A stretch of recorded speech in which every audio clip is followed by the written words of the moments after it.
Olá, meus irmãos, bem-vindos ao canal Ministério Palavra do Senhor. Aqui no canal do Professor Luiz você vai aprender o que a Bíblia diz. Meus irmãos, a Bíblia é uma leitura necessária a todo cristão, porque ela contém a Palavra de Deus.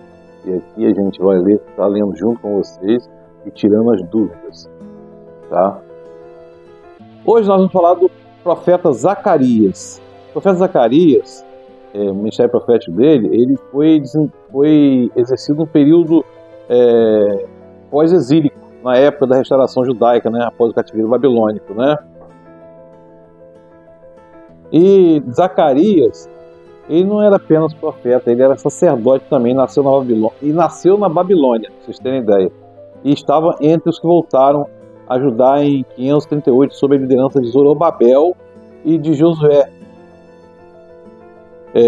Ido, avô de Zacarias, é mencionado entre os que voltaram, né? O avô de Zacarias também é mencionado nos que voltaram, tá? Zacarias era da mesma época do profeta Ageu, mas continuou seu ministério muito depois dele também. O propósito principal de Zacarias era repreender o povo de Judá e motivá-lo a finalizar a reconstrução do templo, que era um símbolo da fé judaica e um símbolo da questão nacional, né? E, além disso, o propósito de Zacarias, ele tem 8 visões noturnas. E disse que se Judá voltasse para ele voltaria para Judá. Além disso, sua palavra continuaria a ser cumprida. É interessante isso. E o ensino teológico desse livro, meu irmão, tem relação com os temas messiânicos, ou seja, a vinda do Messias, né? Mas também tem questões apocalípticas e escatológicas, tá?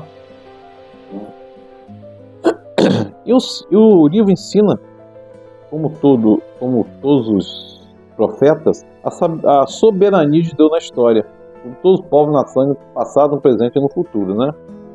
E começa assim: no 8º mês do 2º ano do reinado de Dário, aqui o Nabucodonosor já tinha caído, né?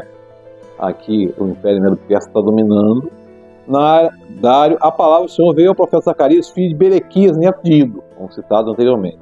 O Senhor muito se irou contra os seus antepassados. Por isso diga ao povo: assim diz o Senhor dos Exércitos, voltem para mim e eu me voltarei para vocês, diz o Senhor dos Exércitos. Não sejam como seus antepassados, os quais os antigos profetas proclamaram, assim diz o Senhor dos Exércitos, deixem os seus caminhos e as suas más obras, mas eles não ouviram, nem sequer deram atenção, declara o Senhor. E ele vai perguntar agora uma coisa interessante, né? Onde estão agora os seus antepassados? E os profetas, acaso vivem eles para sempre? Olha só, colocando aqui uma questão que o povo passado está no cativeiro porque não ouviu, e eles morreram, né? Tem que levar, quanto são 70 anos no cativeiro, né? E ele vai começar a ter visões, né? Primeira visão dos cavalos. No 24º dia do 11º mês, o mês de Sebate, que é ali em 29 de agosto, né? No 2º ano do reinado de Dário, a palavra do Senhor veio ao profeta Zacarias, filho de Berequias, neto de Ido. Essa questão da antecedência, da ascendência é interessante, né? Durante a noite tive uma visão, apareceu na minha frente um homem montado num cavalo vermelho. Ele estava parado entre as murtas num destiladeiro, murta é um tipo de vegetação, num destiladeiro. Atrás dele havia cavalos vermelhos, marrons e brancos. Então perguntei: quem são esses, meu senhor? O anjo que estava falando comigo respondeu: eu lhe mostrarei quem são. O homem que estava entre as murtas explicou: são aqueles que o Senhor enviou por toda a terra. Eles relataram ao anjo do Senhor quem estava entre as murtas. Percorremos toda a terra e a encontramos em paz e tranquilo. Então o anjo do Senhor respondeu: Senhor dos Exércitos, até quando deixarás de ter misericórdia de Jerusalém, da cidade de Judá, com as quais está indignado há 70 anos? Aqui, já vem citando aqui, já passaram 70 anos aqui, né? Então o Senhor respondeu as palavras boas e confortadoras ao anjo que falava comigo. E o anjo me disse: proclame assim, diz o Senhor dos Exércitos, eu tenho sido muito zeloso com Jerusalém e Sião, mas estou muito irado contra as nações. que se sentem seguros, porque eu estava apenas um pouco irado com o meu povo, mas elas aumentaram a dor que ele sofreu, fazendo a impiedade do povo babilônico com o povo que estava escravizado no exílio, né? Por isso diz o Senhor: estou me voltando para Jerusalém com misericórdia, e ali o meu templo será reconstruído, a corda de medir será esticada sobre Jerusalém, declara o Senhor dos Exércitos. A minha cidade transbordará em prosperidade novamente, o Senhor tornará a consolar Sião e escolher Jerusalém. Interessante a gente observar aqui, né? A proteção do Senhor e proferindo sentença contra aqueles povos que escravizaram, aumentaram a dor do sofrimento, do exílio ao povo judeu, ao povo de Israel, né? Israel do Sul. Israel do Norte já tinha sido dominado pela Síria, tinha caído também a Síria, né? E aí, ele vem falar aqui de outra visão, visão de 4 chifres e 4 artesãos. É uma visão muito interessante. Depois eu olhei para o alto e vi 4 chifres e perguntei ao anjo, falava: o que é isso? Ele me respondeu: são os chifres que despertaram Judá, Israel e Jerusalém. E aqui, a gente pensa que chifres é sempre sinal de algum poder, sinal de poder. Ele respondeu: o que eles vêm fazer? O que eles vêm fazer? E ele respondeu: ali estão os chifres que despertaram Judá, ao ponto de ninguém conseguir sequer levantar a cabeça. Mas os artesãos vieram aterrorizar e quebrar esses chifres das nações e se levantaram contra o povo de Judá para dispersá-lo. E aqui, meu irmão, minha irmã, 4, aqui essa cifra deve ser entendida, pode ser entendida, né, literalmente como referência da Síria ao Egito, à Babilônia e ao Império Medo-Persa, né? Os chifres, como já dito, simbolizam poder de modo geral, né? E o que fica bem claro é que todos aqui são inimigos de Judá e todos os inimigos de Judá serão derrotados. E aí vem uma outra visão seguida. Sempre são visões noturnas, não tem que lembrar disso. Olhei em seguida e vi um homem segurando a corda de medir. Eu lhe perguntei: onde você vai? Ele me respondeu: vou medir Jerusalém para saber o seu comprimento e a sua largura. Então o anjo que falava comigo retirou-se e o outro anjo foi ao seu encontro e lhe disse: corra e diga àquele jovem, está se referindo a Zacarias, que era jovem, né? Jerusalém será habitada como uma cidade sem muro, por causa dos seus muitos habitantes e rebanhos. Eu mesmo serei para ela um muro de fogo ao seu redor, declara o Senhor. Aqui está declarando que Jerusalém não teria muro.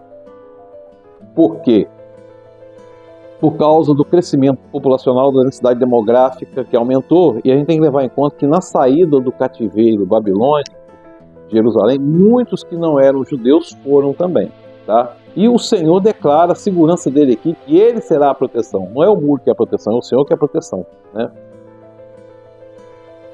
Atenção, atenção, fujam da terra do norte, declara o Senhor, porque eu os espalhei aos 4 ventos da terra, diz o Senhor.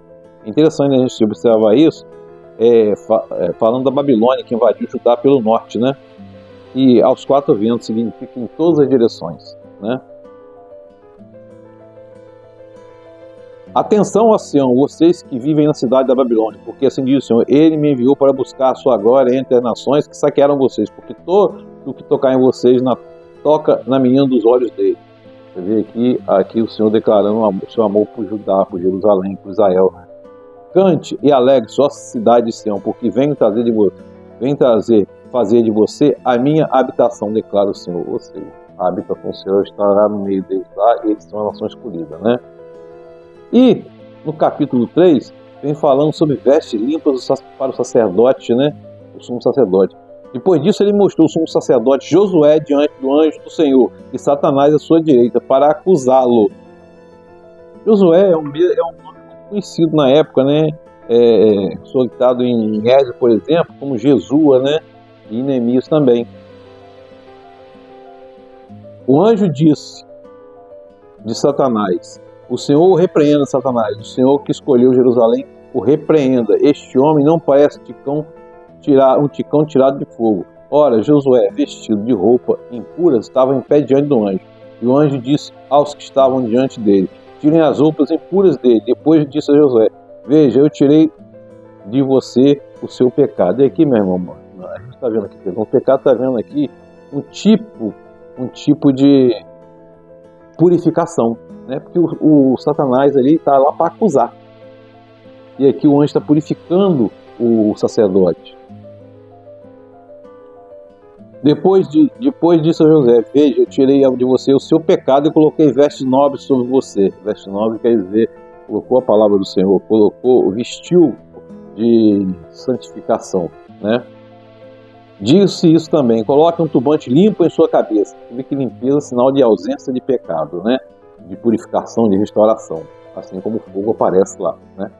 O turbante nele e o vestido enquanto antes eu observava. Se você andar nos meus caminhos e obedecer aos meus preceitos, você governará a minha casa e também estará encarregado das minhas cortes, e eu lhe darei um lugar entre esses que estão aqui. Ouçam bem, sumo sacerdote, Josué e seus companheiros sentados diante de você, homens que simbolizam as coisas que virão. Darei o meu servo, o renovo. Vejam a pedra que coloquei na frente de Josué. Coloquei na frente de Josué. Ela tem 7 pares de óleo. Eu gravarei a inscrição, declaro nela uma inscrição, declaro o Senhor dos Exércitos, e removerei o pecado desta terra num único dia. E aqui, meu irmão, minha irmã, a gente está vendo aqui uma declaração messiânica, que quando fala de pedra aqui, está falando da rocha, Jesus Cristo, que é a rocha, né? Que está alertando para andar nos caminhos do Senhor, né? Ele gravará, quando ele fala que gravará 7 pares de óleo, está significando ação completa. E declara, removerei o pecado desta terra num único dia. Qual é o dia? O dia da morte de Jesus na cruz, que levou o nosso pecado para o madeiro e foi ressurreto ao 3º dia. Cada um de vocês convidará o seu próximo, ele está falando de comunhão, é um tipo de igreja, para sentar-se debaixo da sua videira e debaixo da sua figueira. Outra vez, sentar debaixo da figueira e da videira é sinal de segurança, meu irmão e minha irmã. É a verdade que a lição que a gente aprende é essa. Segurança só em Cristo Jesus, só em Deus e com o Espírito Santo, nos confortando, nos consolando, que Ele não está lá nem cá, Ele está ao nosso lado sempre. Deus nos abençoe.